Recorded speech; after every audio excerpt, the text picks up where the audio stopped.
Hello and welcome to Undercommon Taste. This is a podcast where we create and discuss homebrew content for tabletop RPGs. You can read about dragons, but meeting them is a completely different thing. I'm Ian Woodworth. I'm joined by my co-host James Daly, and today we are going to be diversifying our dragon portfolio. Yes. So there have been numerous dragons added to D&D throughout the editions that don't fall into the major type groups. So we already covered the 5 primary chromatics, the 5 primary gems, and the 5 primary metallics. So today we're going to start talking about some of the ones that were added in older editions that don't neatly fall into those categories, or at least are not included in the core of those categories. And the ones that we're going to talk about today are ones that have not made it to 5th edition. Right. So these are all dragons that you're not going to find in official published 5th edition books. So in the murky dawn of 2nd edition and even 3rd edition, it was a time before the internet. And so you had these things called periodicals and magazines and newsletters that were sent out once a month or twice a month or however often. And so things like Dragon Magazine was among these. Again, as difficult as you can imagine, coming up with new content once a month to fill out a 30, 40, 50 page magazine each month could be a bit of a task. And so a lot of these dragons popped up in these periodicals and they were official, but they never got codified into an actual D&D text. And so, like I said, kind of like what the Unearthed Arcana is today, where it's kind of like that sort of legit but not legit type thing. So, I mean, again, these are, because they were in Dragon Magazine, they are official D&D properties, but they never made it mainstream. Well, I mean, all of these dragons that we're going to be talking about today, almost all of them are in the 2nd edition monster manual. Oh, okay. There are a couple that were in some supplemental stuff later on in 2nd edition. They had some books called Monstrous Compendium Annual Volumes 1 through 4. Is that for 2nd edition? Yes. Okay. They were usually tied to an adventure module. Okay. So there are a couple of these. I think the Fang Dragon that we're going to be getting to later on. That was the one that James really wanted to be in today's episode. And the Fang Dragon was in one of those compendia. Okay, yeah. And I know it was in a 3rd edition one as well. Yes, it was in the Draconomicon. Was it actually in the Draconomicon? Yes, I saw it was in a... It was also in the Monsters of Faerun book. Okay, yeah. Yes.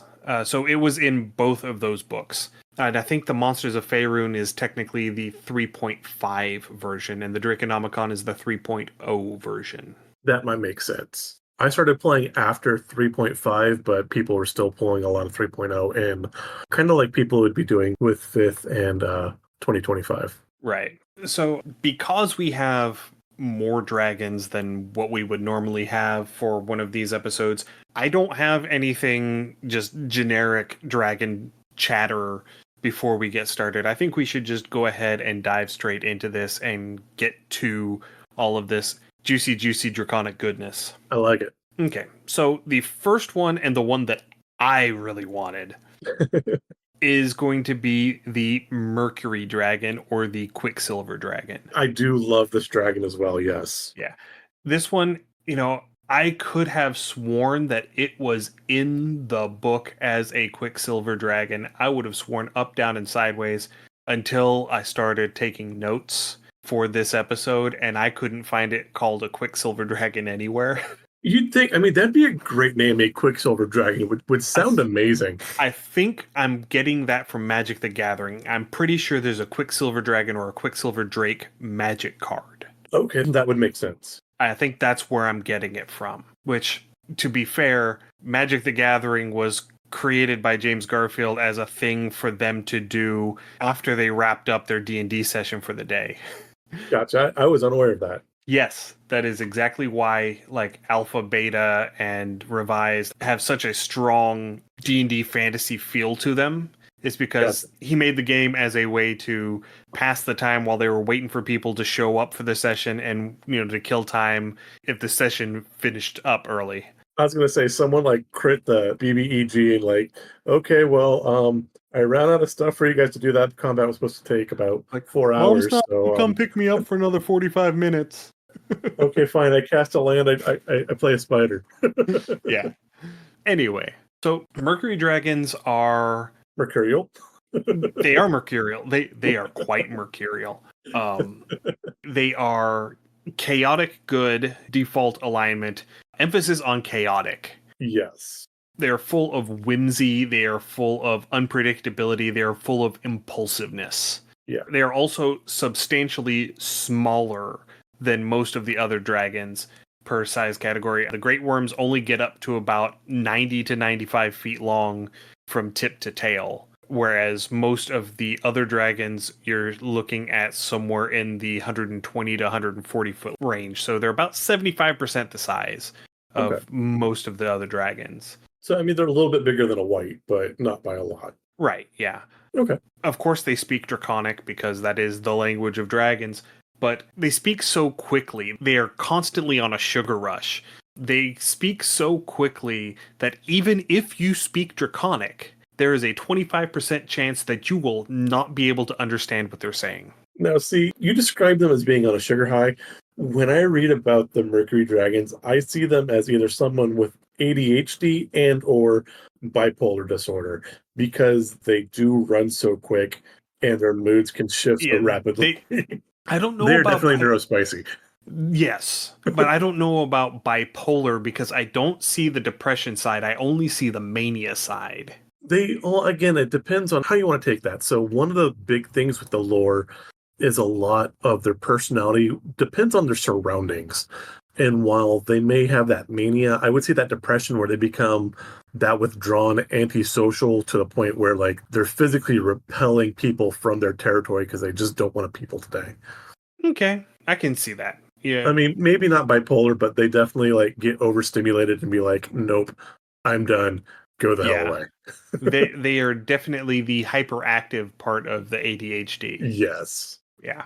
So they are reflective because they're Mercury, they have that sheen to them. And so they are able to actually shape their bodies to reflect and concentrate light around them. And their breath weapon is basically a laser beam. They're far and they're Yes. lasers. That's awesome. So it's just a beam of radiant light. In the older editions, it's listed as fire damage, but I would absolutely call this radiant damage if I Yeah, were I would doing too. this in my table. But the light is actually intense enough to ignite flammable materials. So it is a full-on death ray. It's Archimedes. What was it? It's not the Yeah, shield, Archimedes but death ray. yeah, Archimedes Death Ray. Yeah, absolutely.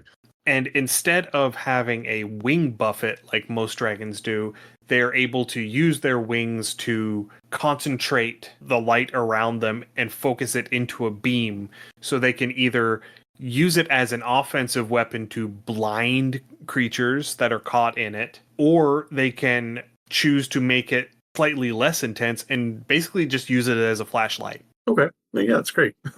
And so they are inherently immune to fire, Makes sense. and they are immune to all forms of blindness, all forms of magical blindness. That's kind of cool. I like that a lot. And because in second edition they have a higher than normal for dragons magic resistance score, I would personally say that we take the spell reflection ability from the Tarrasque and Ooh. we put it on them to give them a chance to do spell reflection.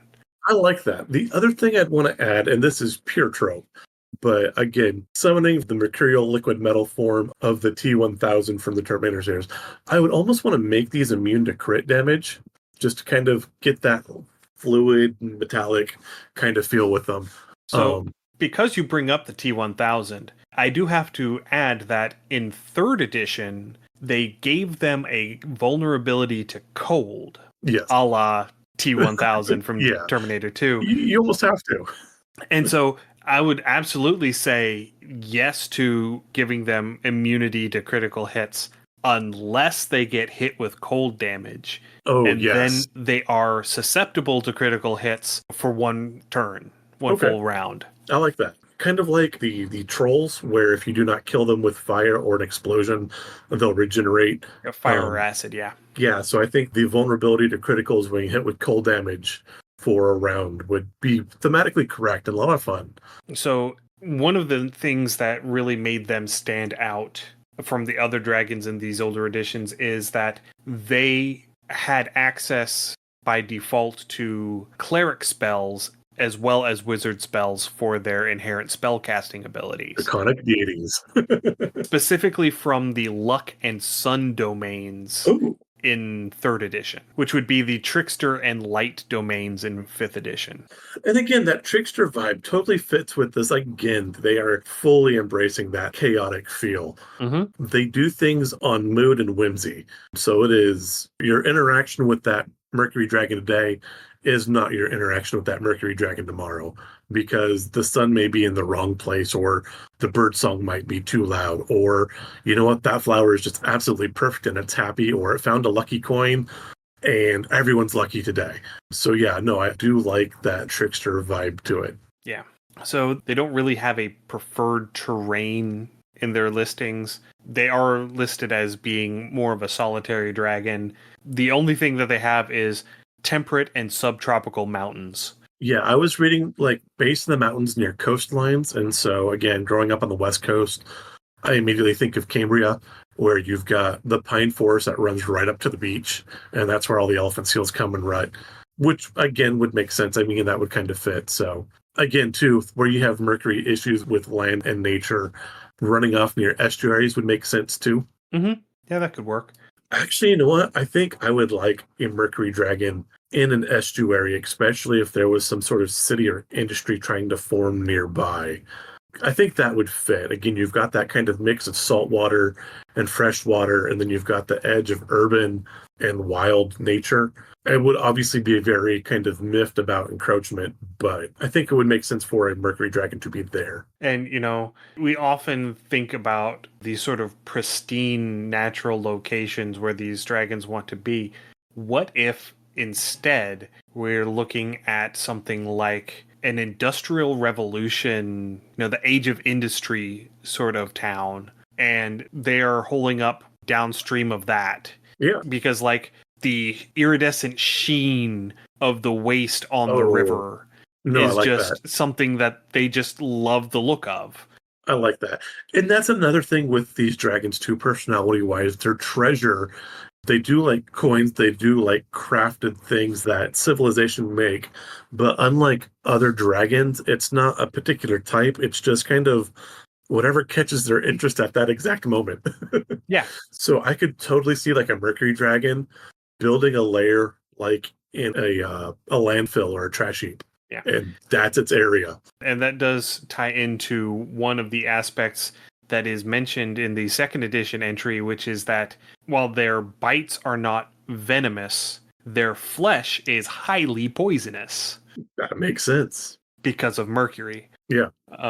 And I recently saw a video about, I can't remember her name, but she was a researcher that was working on heavy metals research, and she is the reason why the safety protocols surrounding using certain mercury compounds have changed, because she was just, I think it was dimethyl mercury. Okay. And yeah. she was using the industry standard, which would be just latex gloves. Oh God. when she was, I think this was the mid 90s. Okay.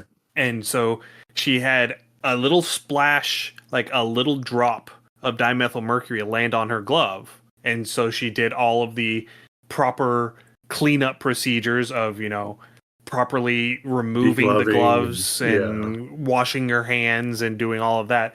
But what they didn't know was that dimethyl mercury basically just passed straight through that latex glove. Yeah, he goes sloop. It just slooped straight through that latex glove, straight into her hand.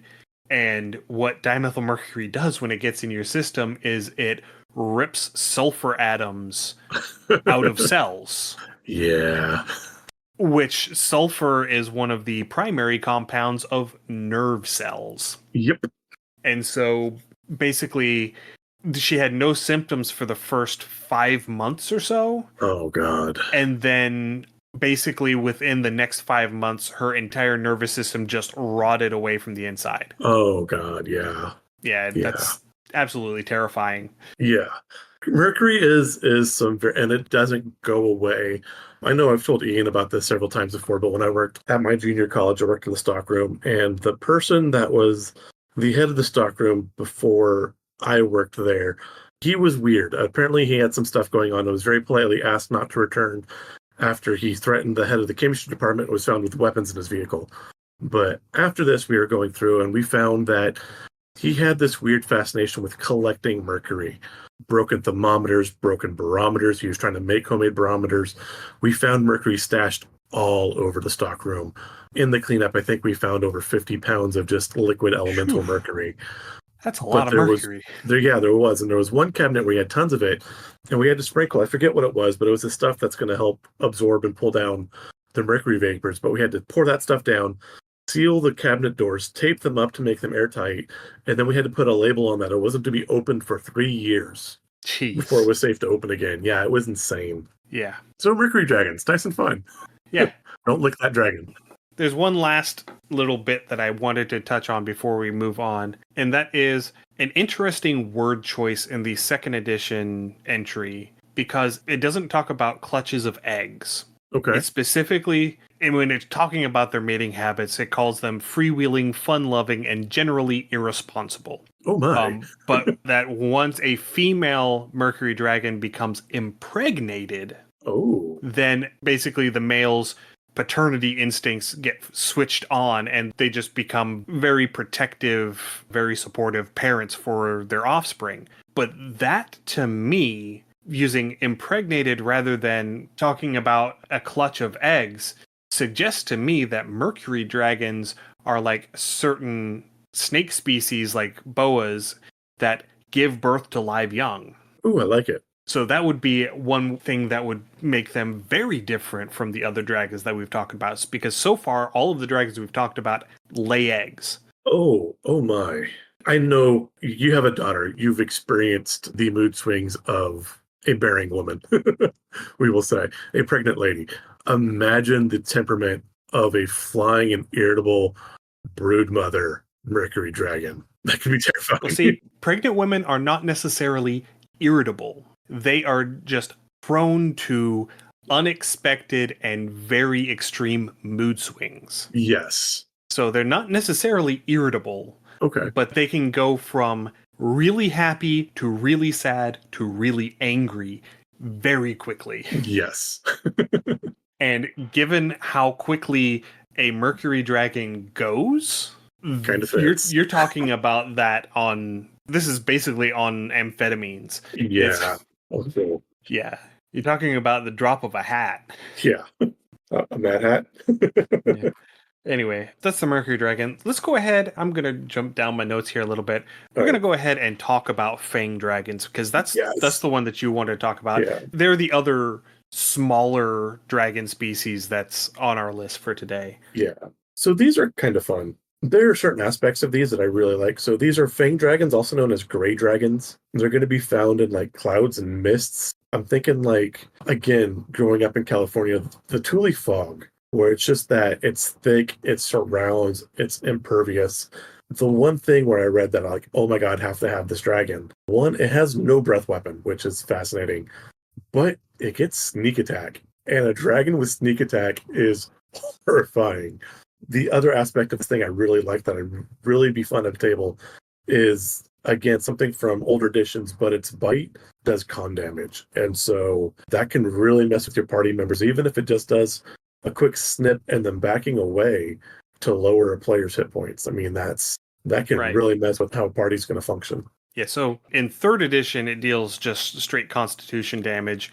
In second edition, it deals damage to max hit points. Oh. Specifically. And the ruling behind it is that if the afflicted character is able to slay the dragon and either consume a portion of its flesh or come into direct contact with its gore or viscera, specifically blood or cranial fluids. Yummy. then it is able to regain their max hit points. Oh, okay. Otherwise, that damage is permanent. And you had, I think it was 2 combat rounds per experience level of the drained PC. Oh, damn. So yeah, you were on a ticking clock. Yes, very quickly. Which meant that, yes, that dragon could absolutely chomp somebody and fly away. And now you are in a frantic rush to try and catch that dragon. Because if you're, say, an 8th level barbarian and you get chomped and you lose, say, 20 max hit points on this bite, and this dragon flies away, you have 16 combat rounds to kill that dragon, or that HP damage is permanent. Yeah. And again, this is going to be attacking from cover. It's going to be misty or foggy. So your perception checks are probably going to be, at a negative roll or a disadvantage, or, again, taking like a -1 or 2. It's not going to be clear combat. This is definitely something that's going to attack from the mist, from the shadows. It's not going to just drop in the middle of your party and give combat. Right, but it is definitely a dragon that is going to rely on melee combat. Yes. Because they know they have an advantage. Yeah. One of their inherent abilities that they have is they have an improved trip attack. They can trip creatures with their tail. Yeah. And so they will take advantage that way.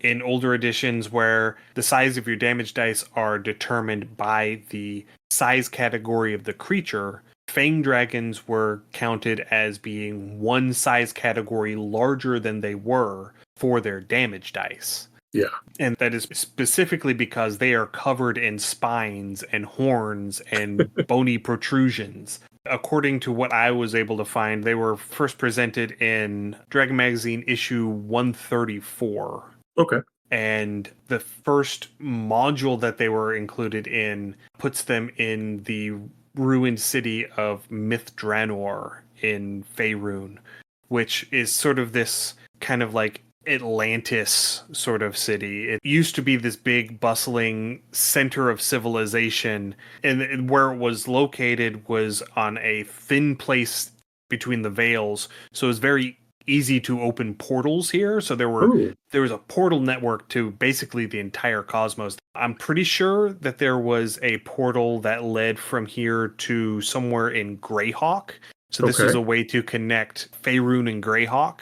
Oh, okay. But there is confirmed a portal between Faerun and Krynn, which is the Dragonlance setting. Yes. Here in Mithranor. Okay. To put this to 5th edition, I'd almost want to put a portal to Sigil. Yeah, there probably would be. Yeah. But Mithranor, it was Cormanthor originally, and it became Mithranor after it fell. Basically, a portal got opened to the abyss, and they couldn't close it. Oops. And so it got overrun with demons. And so the in-world lore suggests that Fang dragons are the result of some sort of demonic influence over the dragons that happen to be in the area. Oh, I mean, that would be interesting. I wouldn't say that necessarily makes sense, but that does create a good story. And I kind of like that. So they're like a corrupted dragon. A little bit. But it's interesting because by default, their alignment is chaotic neutral. They're not evil. So with that, I wonder if they were like, you take your Mercury dragon and you give it a demonic influence, and they are pulling their alignment with their influence. So I could see a Mercury dragon almost becoming one of these gray dragons over time with this corruption. So this is according to what I was reading. In 1st and 2nd edition, initially, Fang dragons are just Fang dragons. There are no gray dragons yet. Okay. Gray dragons show up in 3rd edition in a module in 3.5, I believe it was, where basically Tiamat corrupts a clutch of Fang dragon eggs. Okay. And as part of this, it shifts their alignment from chaotic neutral to chaotic evil, and it also gives them a breath weapon. Ooh. So gray dragons actually have an acid breath weapon. Okay. And so following that particular corruption, this initial clutch, their mandate, their dictate from Tiamat is to go and hunt down all of the remaining Fang dragons so that they and their progeny are the only Fang dragons that survive. basically. She's Gotcha. basically trying to shift the entire subspecies. Okay. Now, see, story wise, I don't like the acid breath. If you were going to give them a breath weapon, especially with that con damage, I kind of envision these like Komodo dragons, again, where they bite and kind of sit back and wait for their prey to get sick and then collapse. And so I would go poison personally if I gave them a breath weapon at all. And Yeah, again, that would make sense. I agree. and I think especially with the Fang Dragons, one thing I would like to see at a table or how I would run it would posture since they don't have a breath weapon. They absolutely would posture like they were going to breathe a breath weapon and then use like their trip with their tail or something like that. But they would do something big and flashy to get the party ready and they come with something sideways. Yeah. And another thing that I would do is because of how spiny they are, I would straight up have them reflect damage on melee attacks that are made within 5 feet. Okay, yeah. I So can if see you're that. attacking them with a melee weapon that doesn't have reach, it's going to be very difficult for you to actually land that attack without impaling yourself. Yeah, so it'd be like a Blizzard's Thorn stat almost Yeah, for those that play Blizzard games. Yeah, so melee attackers take damage in return. yes, because they are covered in these bony plates. So you would have to get in close to find the cracks, to find the soft spots between those plates. And Yeah. getting in there is going to be difficult and uncomfortable. Yeah, it'll be difficult. And even if you don't injure yourself, like thrusting or slashing, just the dragon moving and twisting around you, trying to get at you, Oh, yeah. you're going to pick up some scrapes or pokes. Yeah, that dragon is not going to just stand still and let you poke it. So one of the other details that I found in this second edition entry, which was really interesting, is that their fangs, when powdered, were one of the key ingredients for crafting certain magic weapons. Specifically mentioned were +2 swords and the 9 lives stealer, which is a special +2 longsword that has 1d8 +1 charges, and if you hit a creature that has less than 100 hit points, it has to succeed on a con save or it just automatically dies. That is one thing I miss about second edition. Second edition very much had that whole monster hunter kind of mechanic and feel to Oh, it. yes. And the last couple little bits that I wanted to touch on were that Fang Dragons also possess the ability to perfectly mimic any voice they've heard before. Ooh, nice. So yeah, combining that with your point that they like living in places that are, kind of foggy, kind of obscured vision, where they can hide out and be obscured, using that mimicry to lure adventurers in or to split up adventuring parties would absolutely be something that they would do. Yes.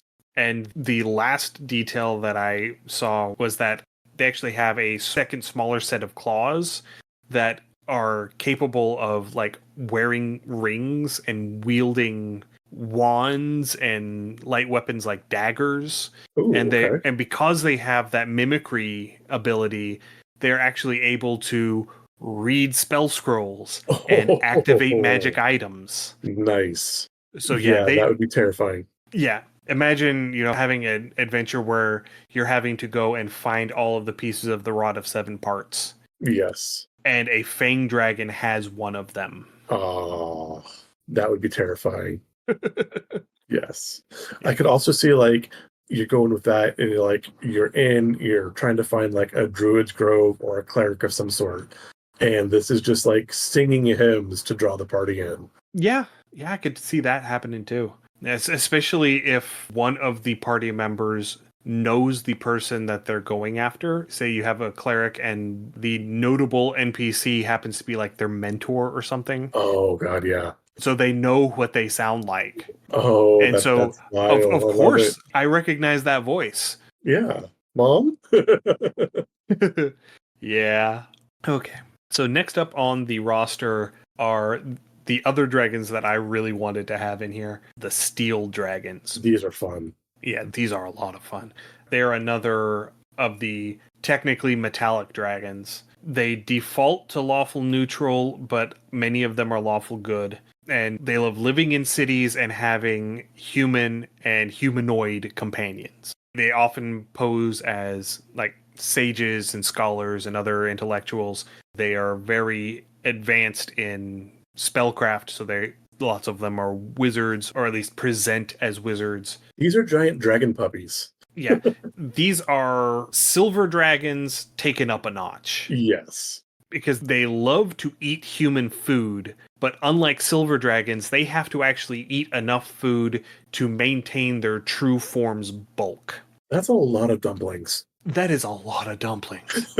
And so once or twice a month, they actually leave the city under whatever guise they have to get out, and they will go hunting. And so they will basically gorge themselves for a couple of days, and then they'll come back and live their normal lives for another couple weeks before they head back out. They have a cheat weekend. Yes. And as you might gather from that particular tidbit, they have humanoid forms and they prefer to remain in their humanoid forms whenever possible. But you can always sort of tell a steel dragon because they always have some aspect of their physical appearance that is steel in color, whether it's their hair or their eyes or their fingernails. I would think it would be really cool to have someone with like chrome teeth. Oh yes, like Jaws from the old Moonraker James Bond film. Yeah, or like like a hip hop girl, like Platinum. I'm drawing a blank on his name. Plays Magic the Gathering. I'm going to end up just blurting it out. Yeah. In here in a few minutes. Tonight, yeah. But yeah, he's got all the facial tattoos and stuff. No clue. Okay, yeah. Post Malone. There we go. Post Malone. Okay. He plays Magic the Gathering? Oh yes. He is the owner of the one of one serialized One Ring. Oh. And he spent like $5 million to get it. Oh. Well done. Yeah. Yeah.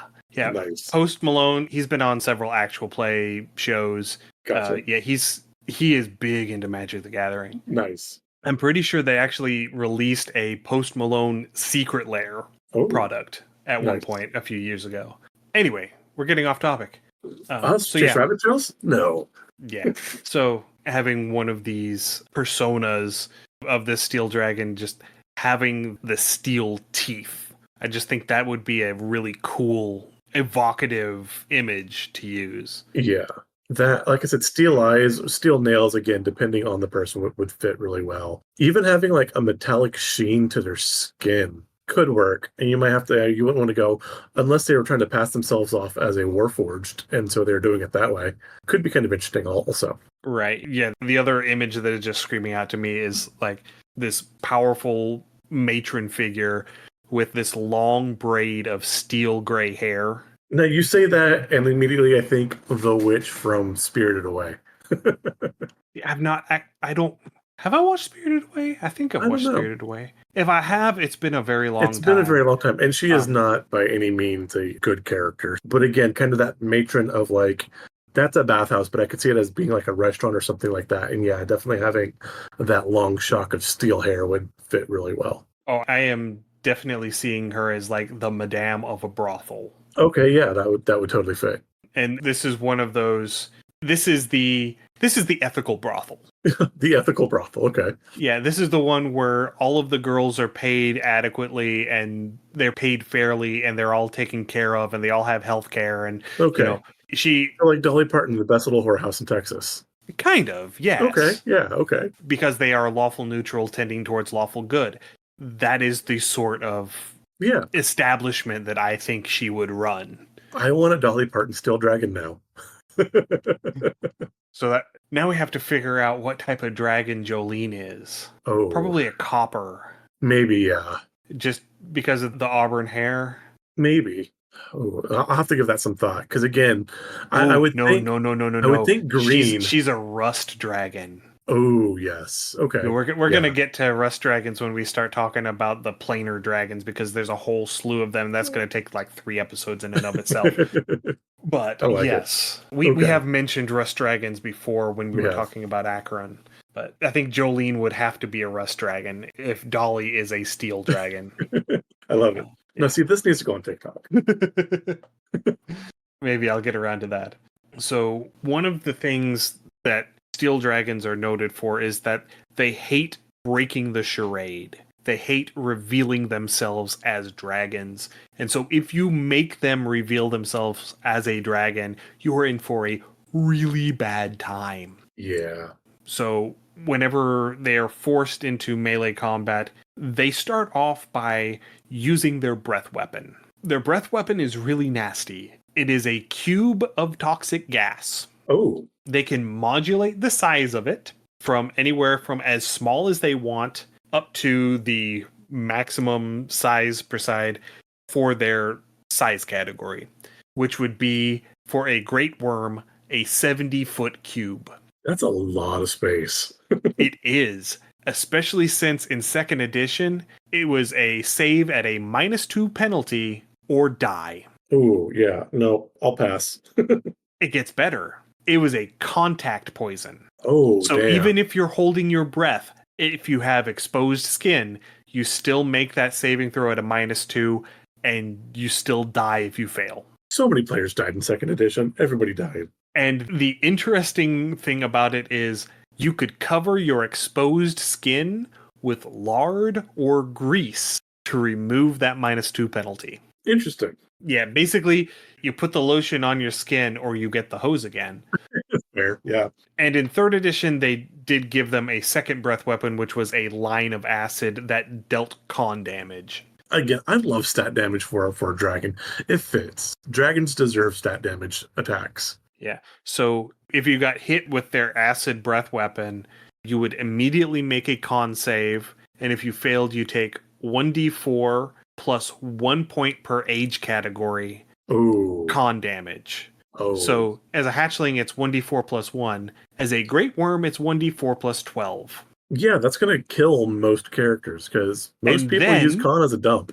And then you make a second save after 1 minute. Oh, God. And Wow, if you fail, you get that a second time. that is brutal. Oh yeah, steel dragons were not messing around. No. And to top it all off, they're immune to all poisons. As they should be. As they should be, yes. Don't interrupt their dinner. Don't make them show their true form. But again, they like people. These are giant puppies. They're generally going to be happy-go-lucky. Don't mess with their village.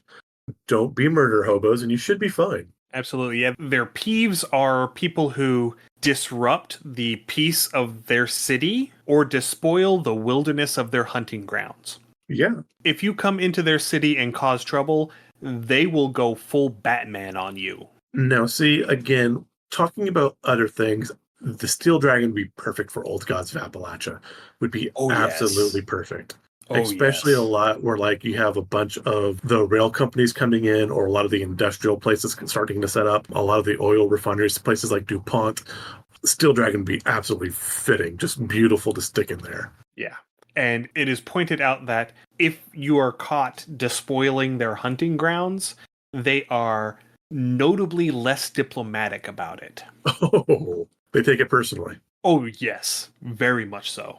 Nice. I love that. Yeah, I could see this, like, you have a village, and because they do consume a lot of food because they have to, keep things up, where people go and, like, they just say, hey, and it could be the old woman that lives up the hill, and everyone, like, on their way to work just brings her a sandwich or some biscuits and just kind of leaves them on her doorstep as a tip of the hat, and they go on and that's where she gets a lot, or they get a lot of their food from, and then they can still go out and hunt too, but they become like these centers of town because they do so much for the town anyway, and people just kind of give to kind of balance that in whatever way they can. So I'm reminded of a Shel Silverstein poem right now. Okay.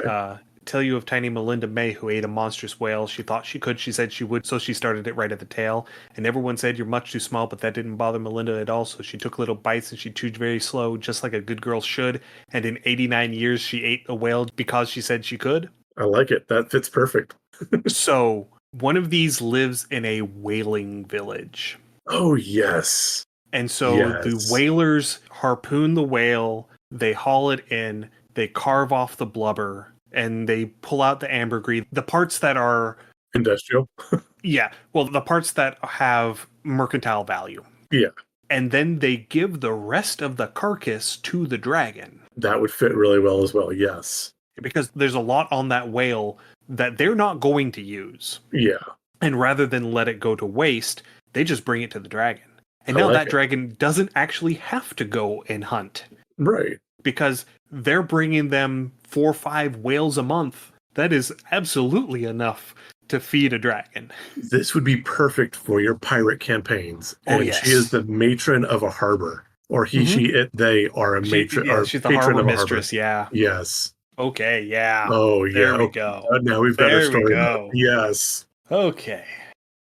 So we got 4 dragons left on the list, but I've got them sort of combined into 2 pairings because there are a lot of similarities Yes. between the two. The first pairing are the brown and yellow dragons. They're both found in deserts. The brown dragons are far more common than yellow dragons, and the yellows tend to dwell in the more inhospitable areas. They're going to be in the full-on sandy deserts, Yes. whereas the brown dragons are just going to be in deserts in general. So brown dragons were wingless in 2nd edition. In 3rd edition, they have these stumpy little wings that they can't use to fly, but they do still have vestigial wings. And they have an acid breath. But in 3rd edition, they were reskinned as landworms.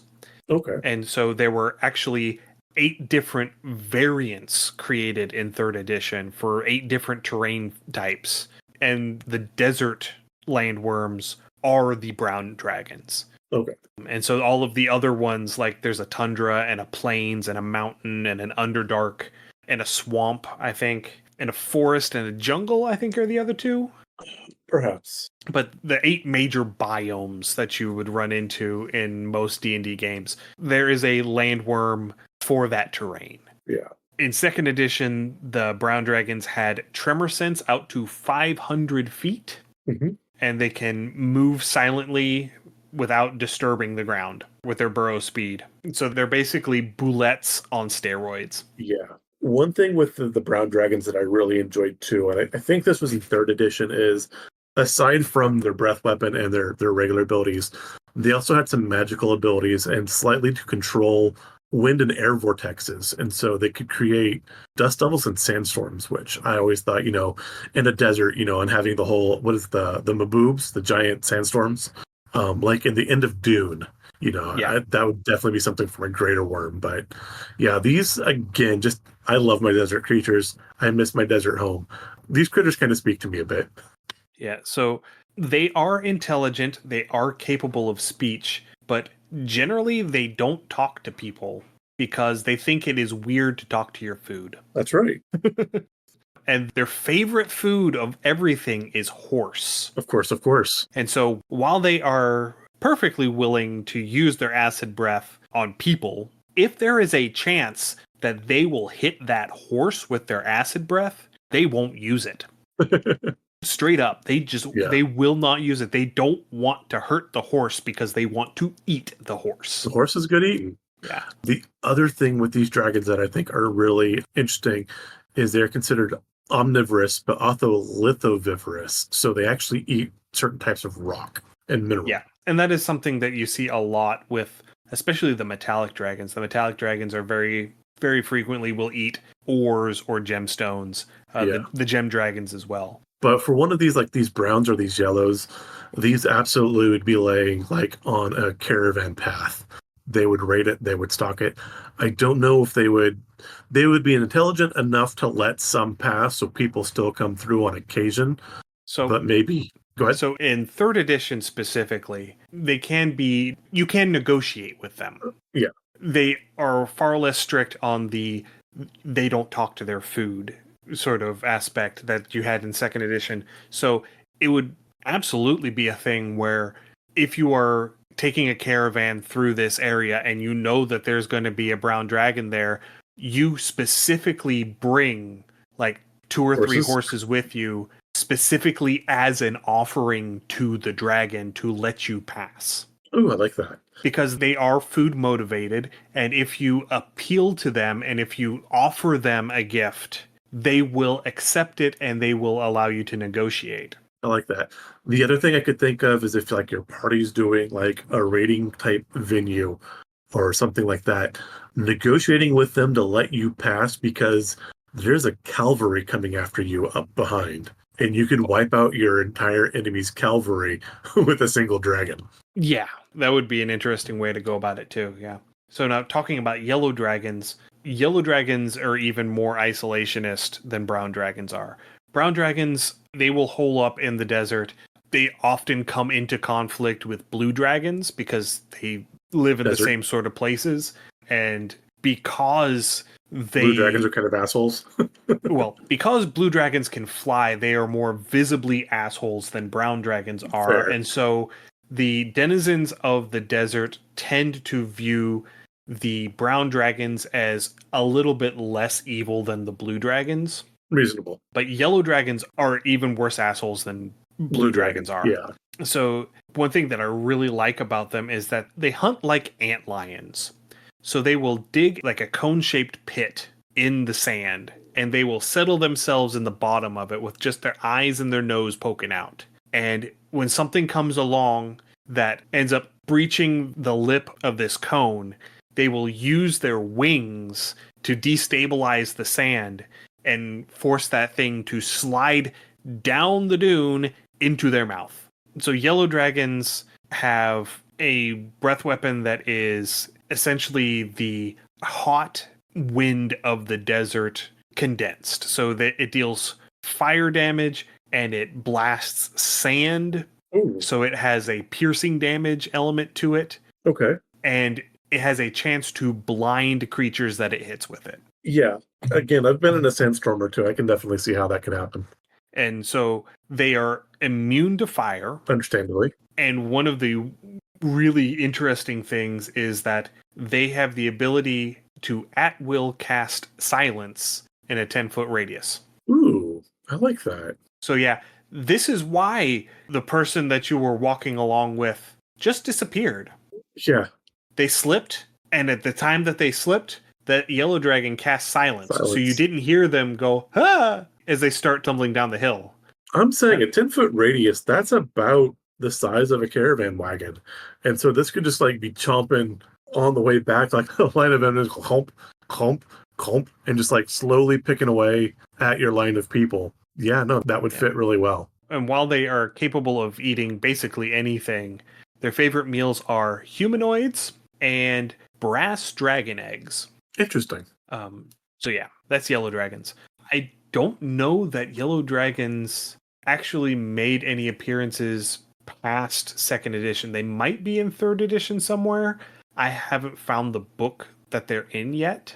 I don't recall hearing about a yellow dragon at any point. Yeah, so I think they may, because they were supposedly super rare to begin with in 2nd edition. Gotcha. All right, and then the last pair of dragons that we're going to talk about are cloud dragons, which were changed to storm drakes in 3rd edition, and mist dragons. Nice. Both of these are very similar in their styling and their abilities.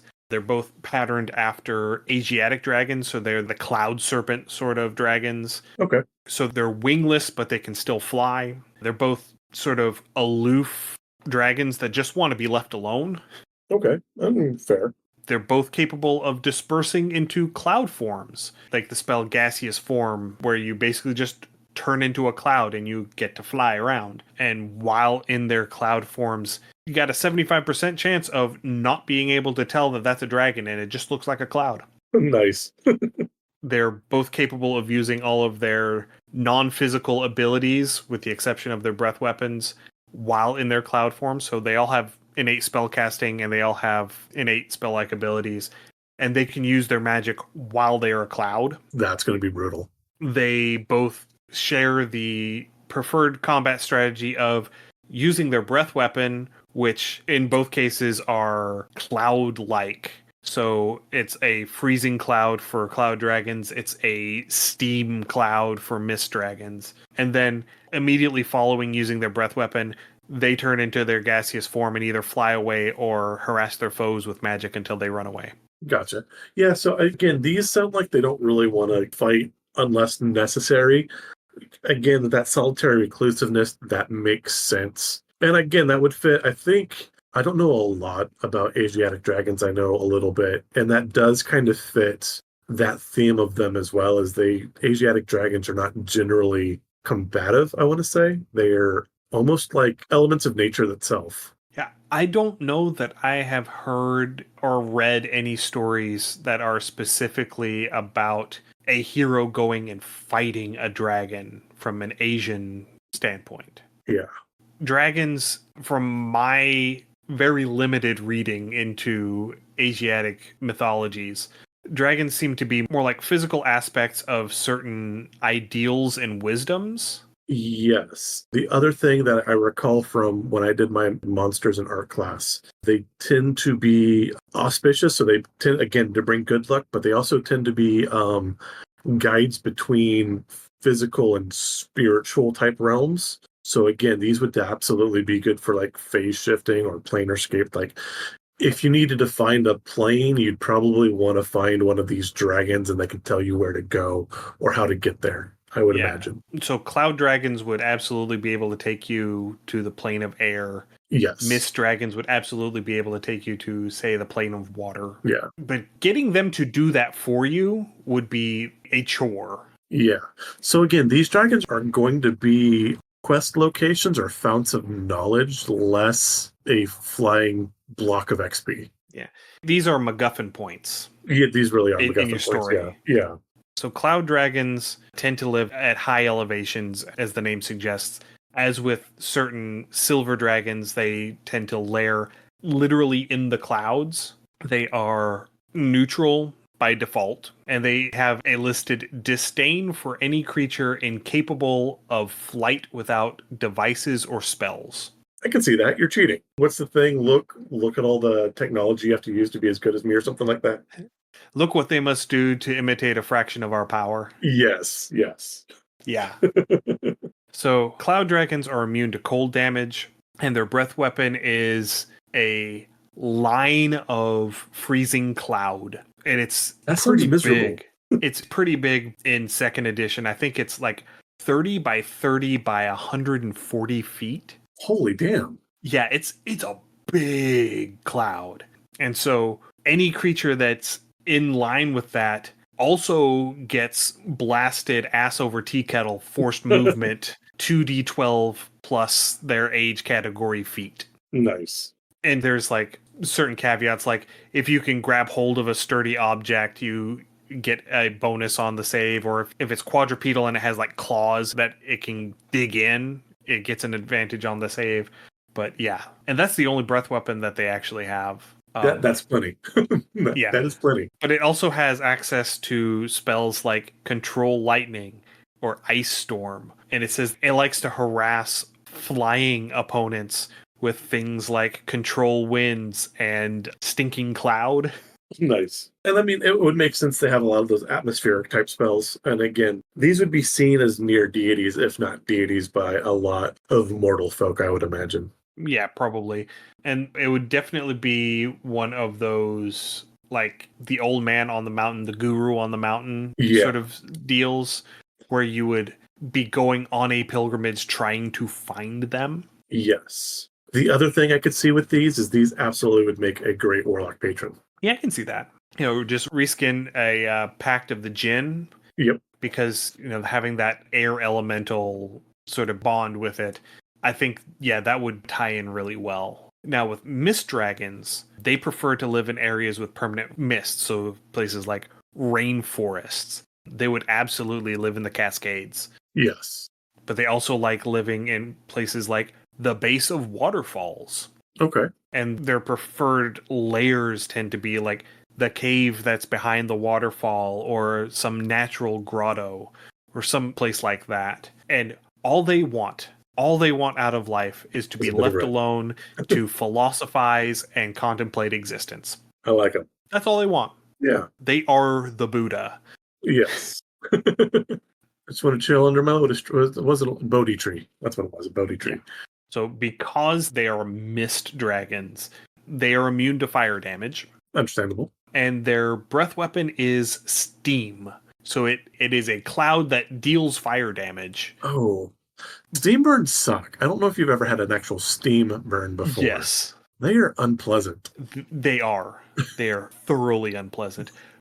But this breath weapon gets more unpleasant because after the initial hot blast of steam, it cools and it congeals into a smothering fog Ew. that blinds creatures and makes them start drowning. Oh, dear God. Holy crap. Don't Um, piss these things off. Just leave them alone. and so in third edition, they actually got a second breath weapon, which was an acidic slime, Okay. which if you got hit with it, you had to succeed on a fort save, so a con save, or you would be sickened for 1d6 rounds plus 1 for each age category. So think of like the poisoned condition where you're rolling everything at disadvantage.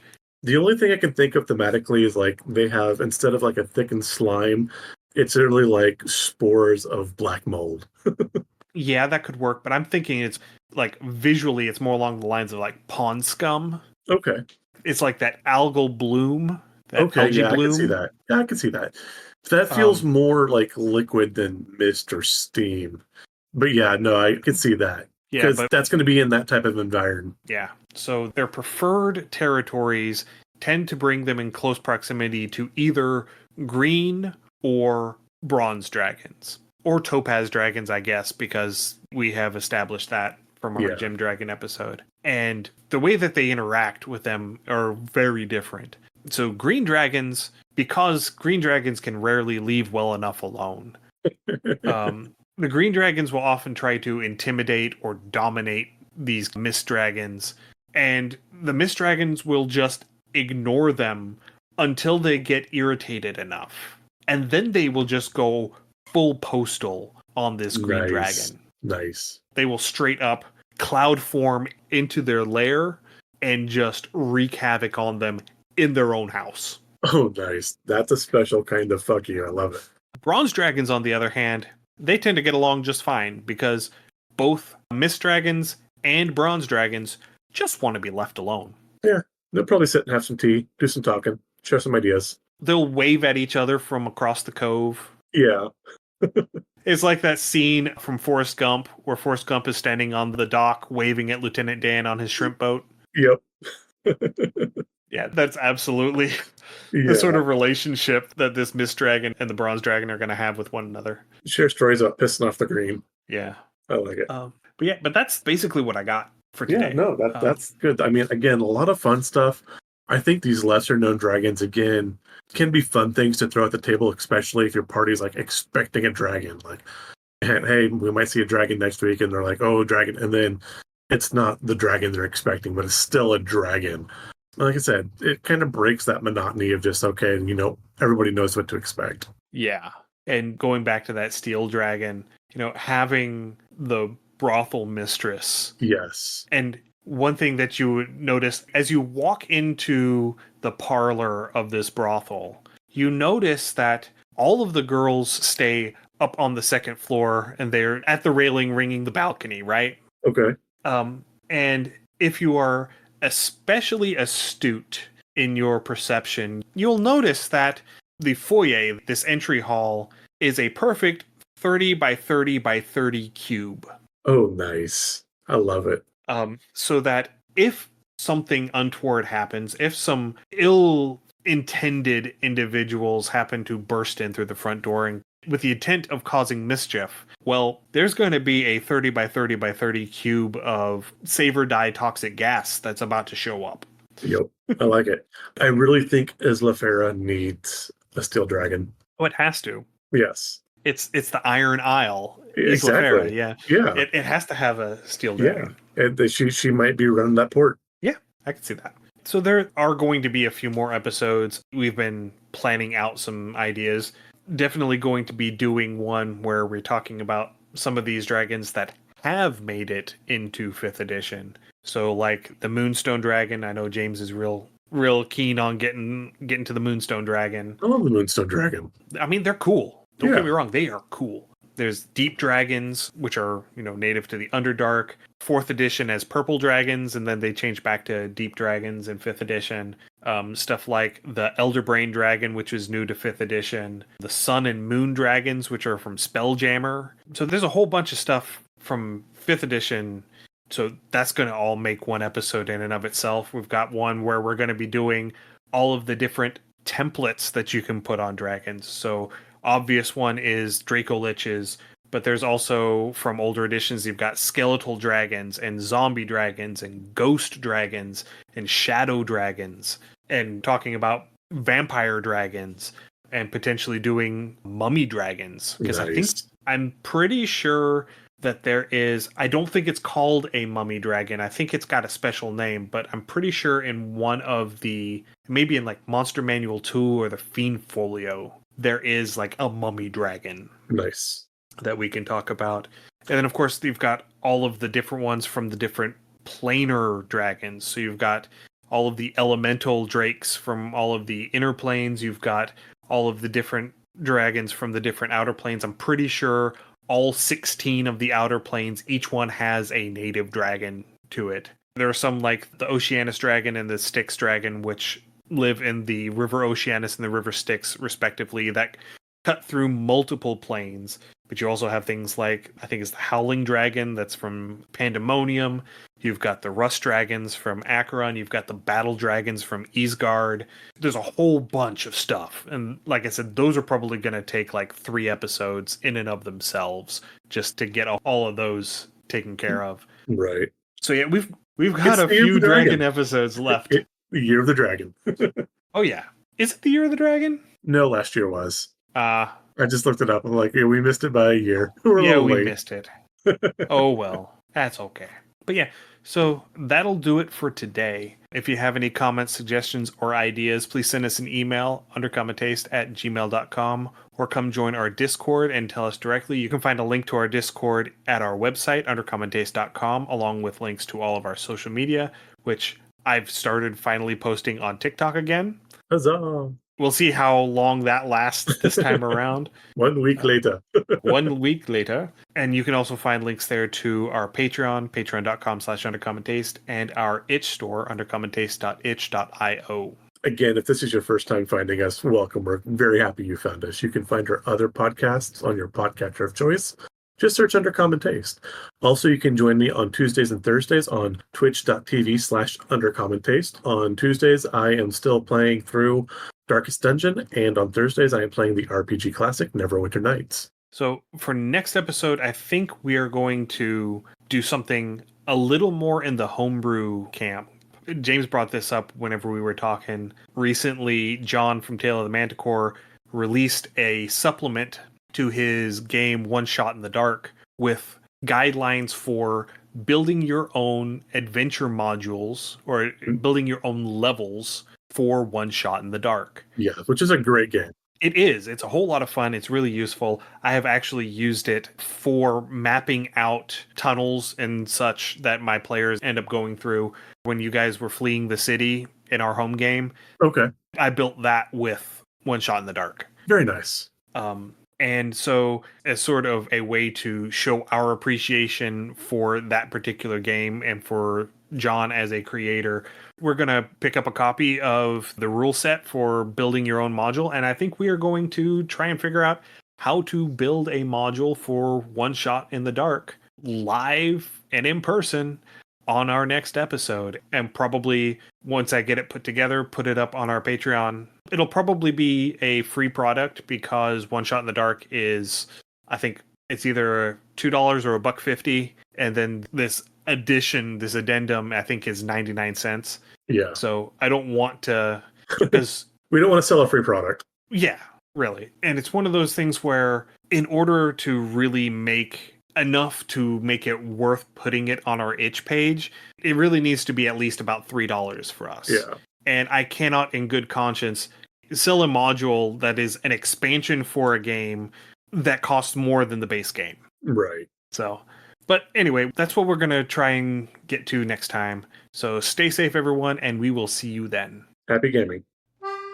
Thanks for joining us for another episode of Under Common Taste. Our theme song is Massacre Ann, written and performed by Mary Kroll and used with permission. You can find Mary online at marykroll.bandcamp.com or on Patreon at patreon.com/Dr. Mary C. Kroll. Our logo is by David Sutherland. You can find more of David's work on deviantart.com/David Sutherland or on instagram.com/Willex_73. We'll be back in 2 weeks, so stay safe, and we'll see you then.